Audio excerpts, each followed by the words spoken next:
you understand what it is. You've lived it, you walk it, you have actual personal experience. You have, your faith is then a lot stronger. And when you do something, affirmations, mantras, whatever, they are a lot more powerful because you have personal experience. You know, you really believe. I mean, most people today, what do they base their beliefs upon? Books? What they're told. Most of the religions in the world today, what do they base their beliefs upon? These things that they say, I know this is true. They base it on what they've read in a book and what they've been told. Mm-hmm. How much of this is based upon actual personal experience? Now, in this sense here, an atheist actually has more evidence for his point of view than anybody, any religious person does, because he is basing his beliefs upon what he's experienced, which is nothing. Right. Now, if you had to base your beliefs upon actual personal experience, what would your beliefs be like? I need to write a book.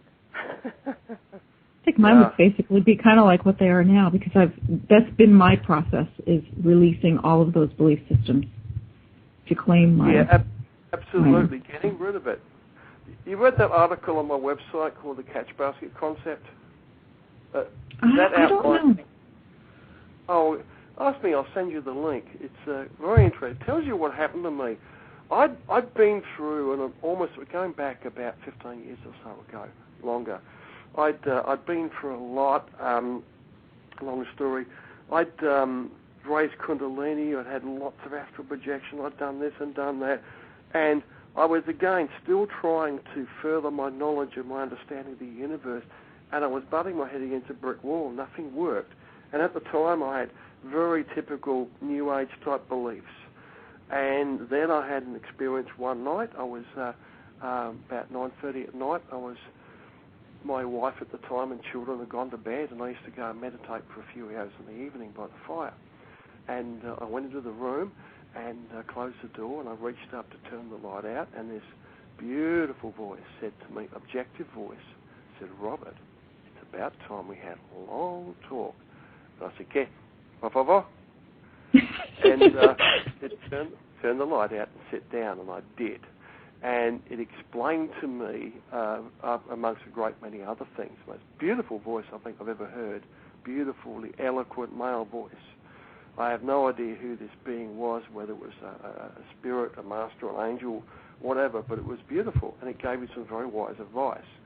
It told me to dismantle my beliefs completely and to write down a list of things I'd actually experienced in life and to build a belief system structure based upon personal experience.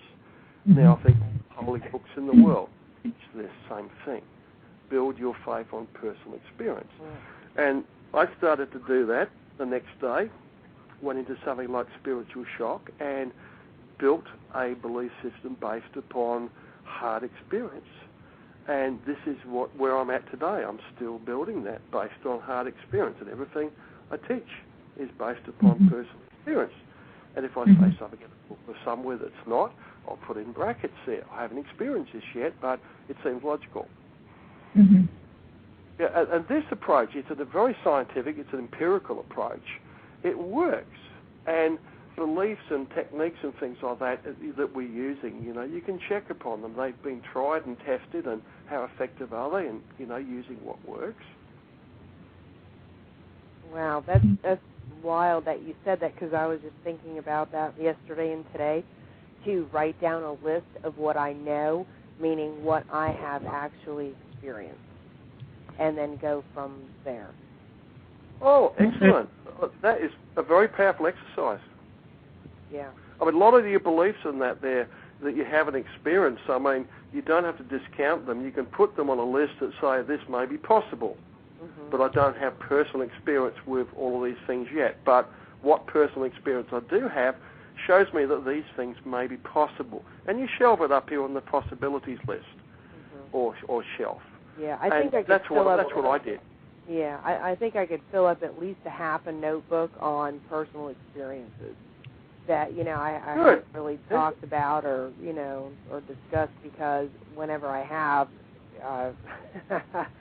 it wasn't a real good reception, but now it's like I don't care. I'm just going to start, writing down the things that I have experienced. And when you write the things down that you know, I mean, you say things like spiritual healing is real because I've experienced it. I've had healing and I've given healing. Astral projection, out-of-body experience is real because I've had out-of-body experiences. And various things. You might say spirit beings are real, angels are real because I've seen them, manifesting with my open eyes. Things like that which are real. I mean, it doesn't have to make sense or be in any particular order, but you get quite a list of things here which are real because you've experienced them more than once, and you get a big long list of stuff which you're supposed to believe in which you don't have anything to support. Robert, what if you feel like you've experienced something, and then, then you question that?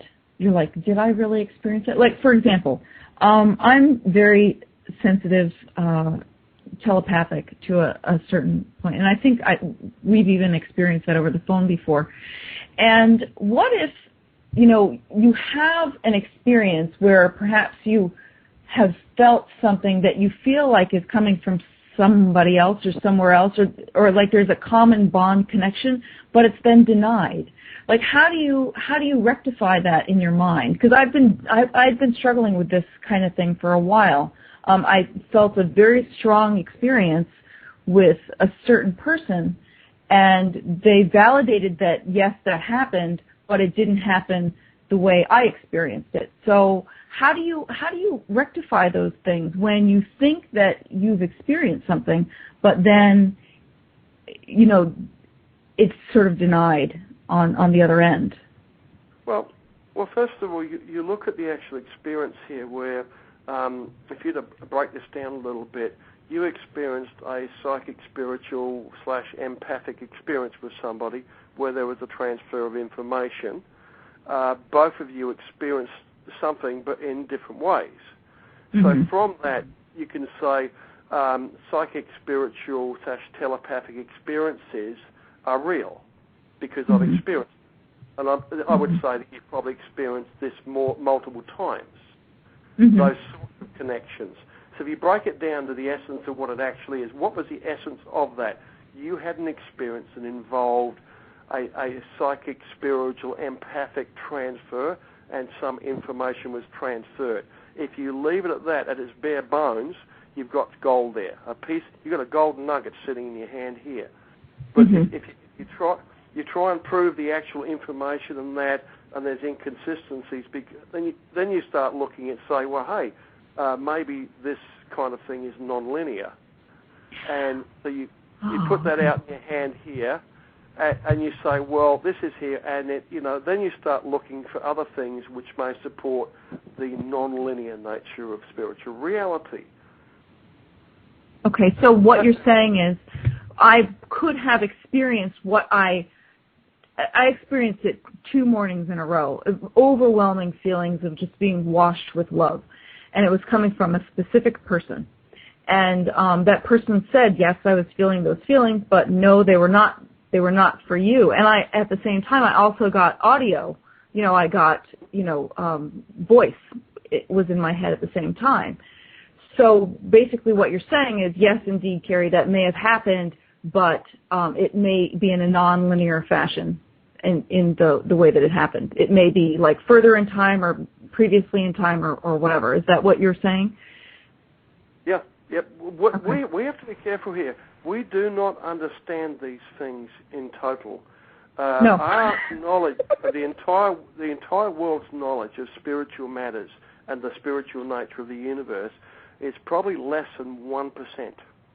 We have now we know little bits and pieces. We've got these little gold nuggets here, which are like provable, repeatable experiences, and that pretty much if you fall back on the science, laws of science and that, and how science conducts itself. If in a spiritual sense you conduct yourself in a similar way, gathering experiences and trying to ratify them and that, and repeatable, then you start to get somewhere